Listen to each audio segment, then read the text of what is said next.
Ministri Gonxha se më kote nisa me reagimin edhe me krenari në publikimin e shifrave për muajin korrik, thot se aktivitetet vërtetohen jetike për të gjeneruar turizëm dhe ekonomi, veçanërisht për muajin korrik, kanë ndikuar pozitivisht festivalet, itinerare tematike, festat dhe ngjarjet e arzakonshme, siç ishte eventi i artistit Kani në Tiranë, show, koncerte skenët artistike të pavarur apo nga institucionet e bashkit, ture të legjendave si Nata e Zukeros, eventet ndërkombëtare, konferenca të ndryshme në vende të tjerë. Me thënë, disa aktivitete i kemi organizuar mirë, por janë mjaftueshëm për të mbushur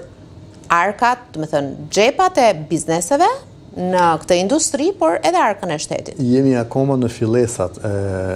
kësaj forme të re të turizmit të eventeve, për e quaj, apo ekonomisë së eventeve, dhe nuk mund ta them me siguri që vërtet janë ndër faktorët kryesorë që kanë sjellë këtë shtim të numrit turistëve. E theksoj edhe një herë, të gjitha matjet që na bëjnë edhe arbitrë ndërkombëtar, meqense ne kemi qef institucione ndërkombëtare, më shumë institucione brendase, thonë që shumica turistëve që vinë për Shqipëri edhe për herë të parë vinë kryesisht për diellin, detin dhe më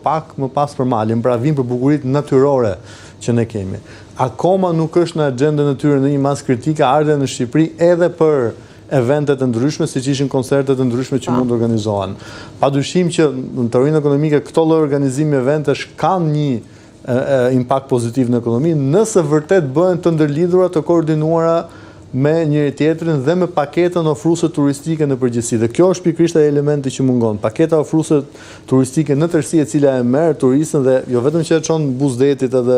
në plazh, por e çon edhe në një event kulturor, edhe në një event artistik, në paketë të përmbledhur dhe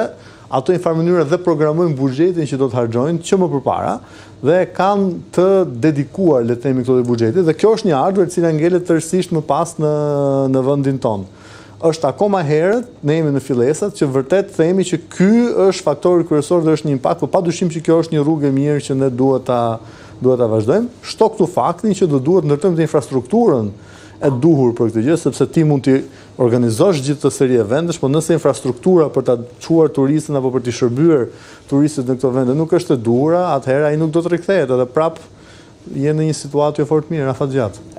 E kemi ne sot të qartë idenë e një modeli të suksesshëm ekonomik, do të thënë, keni bërë një studim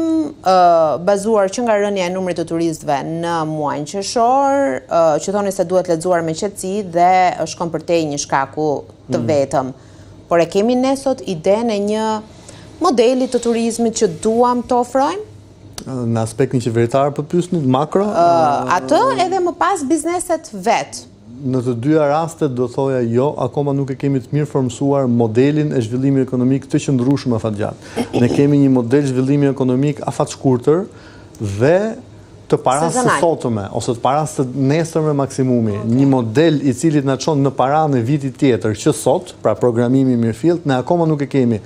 qoftë në sektorin privat, qoftë në struktura shtetërore. Ka një tentativë me strategjinë e re të turizmit, të paktën në letër, për ta çuar qasjen në një cikël 3 vjeçar, të paktën me një cikël 3 vjeçar parashikimi dhe programimi, por në veprime jemi akoma herët për të thënë që po bëhet një gjë e tillë. Ndërkohë nga ana e sektorit privat, kemi një mangësi totale të vizionit afatmesëm dhe afatgjatë. Sepse shiko, turizmi varet nga dy lloje infrastrukturash veçantë, ajo publike, të cilën ofron qeveria, rrugët, menaxhimi i mbetjeve, uji, energjia më radhë, por dhe infrastruktura private, atë që ofron vetë biznesi. Ne në të dyja kemi mangësi të theksuara, sepse nuk kemi një vizion afatgjatë për një cikël të paktën 3 apo 5 vjeçar se ku do të shkojnë. Kjo është ajo që sjellin për shumë rezorte të mëdha, të cilët nga vetë natyra shkojnë në një planifikim shumë më afatgjatë se sa paratë sotme, por ne kemi pak të këtilla. Dhe më shumë të kemi turizmin e bazuar ke turizmi familjar, do thoja akoma, apo hotelet e vogla, të cilët nuk mund të kenë dot një vizion afatgjatë, sepse edhe paratë që kanë shumë të vogla. Do të thënë, përveç se kemi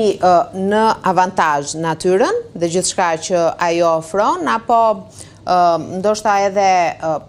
çmimet pak më konkurruese në krahasim me të tjerët, çalojmë më pas në atë që vetë kemi në dorë, organizimin, ofrimin e shërbimit në një paket të plot. Absolutisht, po pjesa që neve na mungon mirëfillti është pjesa jonë e organizimit tonë dhe kapitali njerëzor,